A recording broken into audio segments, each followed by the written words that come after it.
এই যে দেখেন দর্শক, আপনারা সবাই দেখেন, আমি এখন এখানে পিজিতে আছি।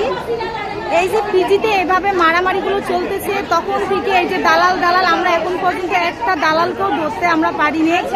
যদি আমরা দালালকে ধরতে পারি তাহলে তো আমরা অবশ্যই ভিডিওগুলো দিব।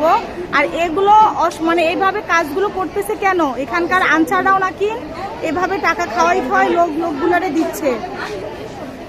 এগুলোর জন্য কোনো বিচার নেই, কোনো কিছু নেই। আমরা আজকে ইতে যাব শাহবাগ থানায়, ইনফরমেশন আমরা অবশ্যই জানাবো যে মানুষ অনেক দূর থেকে আসে, টাকা দিয়ে আসার পর সকালে মা বোনরা ঘুমায় না ঘুমাইয়ে এত সকালে আসার পর ওরা কেন এইভাবে 4টার থেকে এসে বসে থাকার পর ওরা দালাল দিয়ে এই 500-1000 করে টাকা দিয়ে ওরা এইভাবে লাইনের মধ্যে সামনের মধ্যে ঢুকাইয়া এইভাবে তারা করতেছে।